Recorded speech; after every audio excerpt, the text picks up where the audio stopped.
All right, so the Bible always tells us to be aware of the false prophets, be aware of the wolves dressing in sheep's clothing. I told God, if this message is from you, flip me right to that scripture.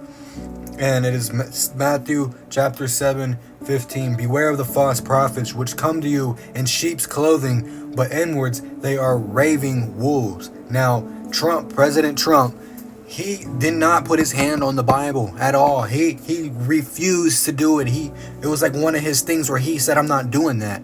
But with his mouth, he proclaims that he loves Jesus. He proclaims all these things, but his heart is so far away. Just like Elon Musk, where he's inventing these human chips that go into your body, which is altering you in the image of God, and is really the mark of the beast. I'm going to read that to you. Ye shall know them by their fruits. Do men gather grapes of thorns or figs with thistles?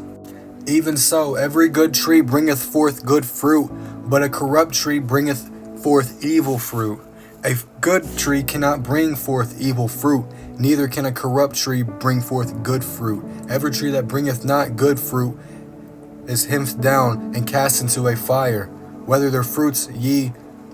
by their fruits ye shall know them.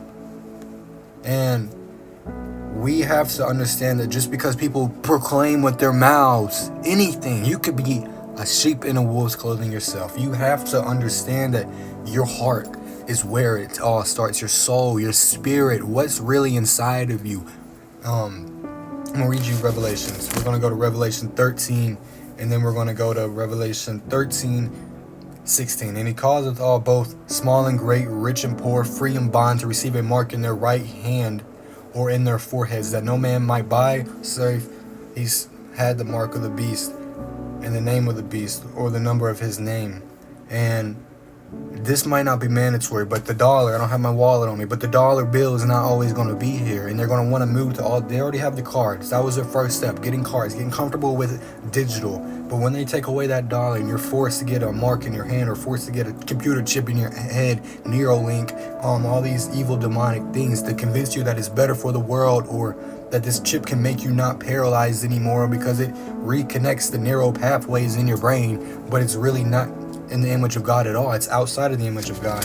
In Revelation 14 it says, and a third angel followed them, saying with a loud voice, if any man worship the beast in his image, and receive a mark in his forehead or in his right hand, the same shall drink of the wine of wrath of God, which is poured without mixture into a cup of his indignation, and he shall be tormented with fire and brimstone in the presence of the holy angels and in the presence of the Lamb.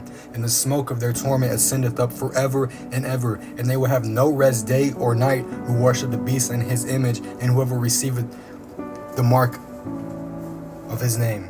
Here are the patience of the saints. Here are they that keep the commandments of God and the faith of Jesus. I heard a voice from heaven saying unto me, write, blessed are the dead which die in the Lord's from henceforth. Yes, saith the Spirit, that they may rest from their labors, and their works do follow them. And this isn't meant to scare you. This is meant to prepare you for what's to come, because we are living in end times, whether you see it or not. The world's governments, what they are trying to do by 2030. Have you heard of that? The new World Economic Forum, where it says, I have nothing, I have no privacy, I own nothing, and my life has never been better. They want to make what Elon Musk is making. They want to make us all robots. They want to Elon Musk said by 2050 that we're going to be all cyborgs. We're not going to be how God created us to be, and that is nothing but the devil. The devil is what wants to recreate humans. The devil wants to put his own twist on it. Ever since the start, the devil was jealous of God's creation. And you have to be aware of the sheep dressed in wolves, or the wolves dressed in sheep's clothing, because they're disguised, but their fruits will be able to tell the difference. Like how Trump didn't put his hand on the Bible when he walked into this new presidency, because he's going to be doing things that aren't of God. He's going to be doing things like that. He proclaims to love Jesus with his mouth, but his heart doesn't. Not saying that he cannot love God, because there's no limit on the love of God. But what I seen with my own eyes made me want to share all of this with you, man. You can take it, believe it or not, but this is very obvious what is truth.